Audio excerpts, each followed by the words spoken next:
ವಿರುದ್ಧ ಆಹಾರದಲ್ಲಿ ದೋಷ ವಿರುದ್ಧ ಅಂತ ಹೇಳ್ತೀವಿ. ಈಗ ನಮಗೆ ವಾತ ಪಿತ್ತ ಕಫ ಬೇರೆ ಬೇರೆ ದೋಷಗಳಿರುತ್ತೆ, ಅದರ ತಕ್ಕಂತೆಯೇ ನಾವು ಆಹಾರ ಸೇವನೆ ಮಾಡಬೇಕು. ಈಗ ಪ್ರಕೃತಿ ಇರುತ್ತೆ, ನಮಗೆ ವಾತ ಪ್ರಕೃತಿ, ಪಿತ್ತ ಪ್ರಕೃತಿ, ಕಫ ಪ್ರಕೃತಿ, ಪ್ರಧಾನ ಪ್ರಕೃತಿ ಅಂತ ಹೇಳ್ತೀವಿ ನಾವು ಇಲ್ಲಿ. ಈಗ ವಾತ ಪ್ರಕೃತಿಯವರು ಆಲ್ರೆಡಿ ಅವ್ರಿಗೆ ನಾವು ವಾತ ಜಾಸ್ತಿ ಇರುತ್ತೆ, ಅವರು ವಾತವನ್ನು ಕಡಿಮೆ ಮಾಡುವಂಥ ಆಹಾರವನ್ನು ಸೇವನೆ ಮಾಡಬೇಕು. ವಾತ ಜಾಸ್ತಿ ಮಾಡೋಂಥ ಆಹಾರಗಳನ್ನೇ ಜಾಸ್ತಿ ಸೇವನೆ ಮಾಡಿದರೆ ಅವಾಗ ಅವ್ರಿಗೆ ತೊಂದರೆ ಆಗುತ್ತೆ, ಅದು ವಿರುದ್ಧ ಆಹಾರನೇ ಆಗುತ್ತೆ. ಉದಾಹರಣೆಗೆ ಪಿತ್ತ ಪ್ರಕೃತಿಯವ್ರಿಗೆ ನಾನು ಹೇಳಿದ್ನಲ್ಲ ನಿಮ್ಗೆ, ಆಲ್ರೆಡಿ ಪಿತ್ತ ಅವ್ರಿಗೆ ತುಂಬ ಜಾಸ್ತಿ ಇರುತ್ತೆ, ಬರೀ ಹೀಟ್ ಪದಾರ್ಥಗಳನ್ನು ಜಾಸ್ತಿ ತಿನ್ನೋದು, ತುಂಬ ಚಿಕನ್, ಮಟನ್ನು, ಫಿಶ್ಶು, ಎಗ್ಗು, ಅದ್ರ ಜೊತೆಗೆ ಮಸಾಲ ಐಟಮ್ಸು ಈ ರೀತಿ ಜಾಸ್ತಿ ತಿಂದಾಗ ಅವರು ಪ್ರಕೃತಿಗೆ ವಿರುದ್ಧವಾಗಿ ತಗೊಳ್ತಾ ಇರ್ತಾರೆ. ಮತ್ತು ಕಫ ಪ್ರಕೃತಿಯವರು ಏನು ಮಾಡ್ತಾರೆ, ಅವರು ಜಾಸ್ತಿ ಸ್ವೀಟ್ಸ್ ಜಾಸ್ತಿ ತಿನ್ನೋದು, ಮತ್ತು ಈಸಿಯಾಗಿ ಡೈಜೆಸ್ಟ್ ಆಗದೇ ಇರೋಂಥ ಫುಡ್ಗಳನ್ನು ಜಾಸ್ತಿ ತಿನ್ನೋದು, ಈ ರೀತಿ ಮಾಡಿದಾಗ ಏನಾಗುತ್ತೆ, ಕಫ ತುಂಬ ಜಾಸ್ತಿ ಆಗ್ತಾ ಹೋಗುತ್ತೆ. ಅವ್ರಿಗೆ ಮುಂದೆ ಅದು ಕಫನೇ ಉಲ್ಬಣ ಆಗಿ ಅದು ವಿಕೃತ ಆಗಿ ಅವ್ರಿಗೆ ಕಾಯಿಲೆ ಬರ್ಲಿಕ್ಕೆ ಸ್ಟಾರ್ಟ್ ಆಗುತ್ತೆ. ಹಾಗಾಗಿ ದೋಷ ವಿರುದ್ಧ ದೋಷವನ್ನು ನಾವು ನೋಡ್ಕೋಬೇಕಾಗುತ್ತೆ. ಇದು ಸಹಜವಾಗಿ ಎಲ್ಲರಿಗೂ ಗೊತ್ತಿರುತ್ತೆ, ಅಂದರೆ ನಮ್ಗೆ ಒಗ್ಗಲ್ಲ ಅಂತ ಗೊತ್ತಾಗ್ಬಿಡುತ್ತೆ ಆಹಾರ. ಈಗ ನಮ್ಗೆ ಎಕ್ಸಾಂಪಲ್ಲು, ಈಗ ಕಫ ಪ್ರಕೃತಿಯವರು ಮೊಸರು ತಿಂದರೆ ಅವರಿಗೆ ಬೇಗ ಅವ್ರಿಗೆ ಕೆಮ್ಮು ಬರುತ್ತೆ, ಇಲ್ಲ ಏನೋ ಒಂದು ತೊಂದರೆ ಆಗುತ್ತೆ, ಅವ್ರಿಗೆ ಅರ್ಥ ಆಗ್ಬಿಡುತ್ತೆ ಇದು ನನಗೆ ಒಗ್ಗಲ್ಲ ಅಂತೇಳಿ. ಹಾಗೆ ನಾವು ಅದನ್ನು ಬಿಟ್ಬಿಡ್ಬೇಕು. ಒಗ್ದೇ ಇರೋ ಆಹಾರನೂ ನಾವು ಅತಿಯಾಗಿ ಹಂಗೆ ಸೇವನೆ ಮಾಡ್ತಾ ಹೋದರೆ ಅವಾಗ ನಮ್ಮ ದೋಷ ಉಲ್ಬಣ ಆಗಿ ಈ ರೀತಿ ಕಾಯಿಲೆಗಳು ಬರಲಿಕ್ಕೆ ಸ್ಟಾರ್ಟ್ ಆಗುತ್ತೆ. ಅದಾದ ನಂತರ ಸಂಸ್ಕಾರ ವಿರುದ್ಧ ಅಂತ ಹೇಳ್ತೀವಿ ನಾವು. ಸಂಸ್ಕಾರ ಅಂತಂದರೆ ಈಗ ನಿಮ್ಗೆ ಉದಾಹರಣೆಗೆ ಬಿಸಿನೀರಲ್ಲಿ ನಾವು ಜೇನುತುಪ್ಪವನ್ನು ಕುಡಿಯೋದು, ಈಗ ನಾವು ತಪ್ಪೋದು. ಯಾವಾಗಲೂ ಜೇನುತುಪ್ಪನ ನಾವು ತಣ್ಣೀರಲ್ಲಿ ಅಥವಾ ಕಾಯಿಸಿ ಆರಿಸಿದ ನೀರಲ್ಲಿ ಕುಡಿಬೇಕು. ಈಗ ಬಿಸಿನೀರಲ್ಲಿ ಕುಡಿದ್ರೆ ಏನಾಗುತ್ತೆ, ಅದು ನಮಗೆ ವಿರುದ್ಧ ಆಹಾರ ಆಗುತ್ತೆ, ಅದು ಒಂದು ಸ್ಲೋ ಪಾಯ್ಸನ್ ಆಗುತ್ತೆ. ಅದರಿಂದ ಒಂದು ಕೆಮಿಕಲ್ ರಿಯಾಕ್ಷನ್ ಆಗಿ ನಮ್ಮ ದೇಹದಲ್ಲಿ ವಿಷ ಉತ್ಪತ್ತಿಯಾಗುತ್ತೆ.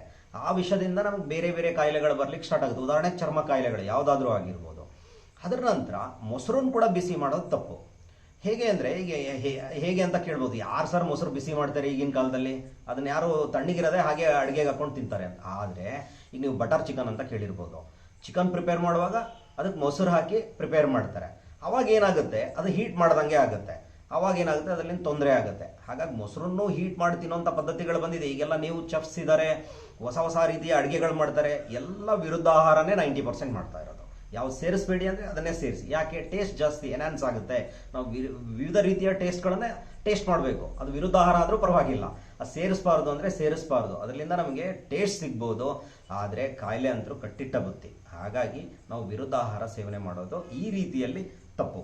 ಅದಾದ ನಂತರ ಕೋಷ್ಠ ವಿರುದ್ಧ ಅಂತ ಹೇಳ್ತೀವಿ.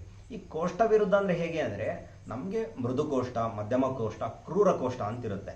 ಇದು ಪ್ರಕೃತಿ ವೈಸೇ ಬರೋದು. ಈಗ ನಮಗೆ ವಾತ ಪ್ರಕೃತಿಯವರಿಗೆ ಕ್ರೂರ ಕೋಷ್ಠ ಅಂದರೆ ಮೋಷನ್ ಸರಿಯಾಗಿ ಹೋಗ್ತಿರಲ್ಲ, ಅವರು ತುಂಬ ಹಾರ್ಡ್ ಇರುತ್ತೆ ಇಂಟೆಸ್ಟೈನು, ಅವ್ರಿಗೆ ತುಂಬ ಹಾರ್ಡ್ ಮೋಷನ್ಸ್ ಹೋಗ್ತಿರುತ್ತೆ. ಅದೇ ಪಿತ್ತ ಪ್ರಕೃತಿಯವರಿಗೆ ಆದರೆ ಏನಾಗುತ್ತೆ ಅಂದರೆ ಅವರಿಗೆ ಮೋಷನ್ ಪದೇ ಪದೇ ಹೋಗ್ತಿರುತ್ತೆ, ಆರಾಮಾಗಿ ಹೋಗ್ತಿರುತ್ತೆ, ತುಂಬ ಸೆನ್ಸಿಟಿವ್ ಇರ್ತಾರೆ ಅವರು. ಏನೇ ಒಂದು ತುಂಬ ಮಸಾಲ ಐಟಮ್ಸ್ ತಿಂದುಬಿಟ್ರೆ ಅವರಿಗೆ ತುಂಬ ಬೇಗನೆ ಮೋಷನ್ ಪ್ರಾಬ್ಲಮ್ ಸ್ಟಾರ್ಟ್ ಆಗಿಬಿಡುತ್ತೆ. ಅದೇ ಕಫ ಪ್ರಕೃತಿಯ ಅವ್ರಿಗೆ ಆದರೆ ಆ ರೀತಿ ತೊಂದರೆ ಇರಲ್ಲ. ಸೊ ಹಾಗಾಗಿ ಅದು ಕೋಷ್ಟಕ್ಕೆ ತಕ್ಕಂತೆ ಆಹಾರ ಸೇವನೆ ಮಾಡಬೇಕು. ಈಗ ನಾವು ಉದಾಹರಣೆಗೆ ನಾನು ಹೇಳಿದ್ನಲ್ಲ ನಿಮಗೆ, ವಾತ ಪ್ರಕೃತಿಯವರು ತುಂಬ ಹಾರ್ಡ್ ಫುಡ್ಡನ್ನೇ ತಿಂತಾ ಹೋದರೆ, ಡ್ರೈ ಫುಡ್ ತಿಂತಾ ಹೋದರೆ, ಈಗ ಉದಾಹರಣೆಗೆ ಈಗ ಒಂದು ಡಯಟಲ್ಲಿ ಬಂದಿದೆ, ಅವ್ರ ಕಾನ್ಸೆಪ್ಟ್ ಏನು ಅಂದರೆ ಕಂಪ್ಲೀಟ್ ಡ್ರೈ ಫುಡ್ ತಿನ್ನಬೇಕು, ಆಯಿಲ್ ಯಾವುದಕ್ಕೂ ಹಾಕಲೇಬಾರ್ದು, ಚಪಾತಿ ತಿಂದರೂ ಡ್ರೈ, ಎಲ್ಲಾನು ಡ್ರೈ, ಆಯಿಲೇ ಯೂಸ್ ಮಾಡಬಾರ್ದು ಅಂತ. ರಾಂಗ್ ಅಲ್ವಾ? ಈಗ ನಮ್ಮ ದೇಹಕ್ಕೆ ಆಯಿಲ್ ಕೂಡ ಬೇಕೇ ಬೇಕಲ್ವಾ, ಆದರೆ ಸರಿಯಾದ ಪ್ರಮಾಣದಲ್ಲಿ ಬೇಕು, ಎಷ್ಟು ಬೇಕೋ ಅಷ್ಟನ್ನು ತಿನ್ನಬೇಕು. ನಾವು ಕರಿದ ಪದಾರ್ಥಗಳನ್ನು ಜಾಸ್ತಿ ತಿನ್ನಬಾರ್ದು, ಒಪ್ತೀನಿ ನಾನು. ಆದರೆ ಆಯಿಲ್ ಕೂಡ ಈಗ ನಮ್ಮ ಗಾಡಿ ಓಡಬೇಕು ಅಂದರೆ ಗ್ರೀಸ್ ಆಯಿಲ್ ಹೇಗಿರುತ್ತೋ ಹಾಗೆ ನಮ್ಮ ಬಾಡಿಲಿ ಕೂಡ ಅಷ್ಟೇ ಲ್ಯೂಬ್ರಿಕೇಟ್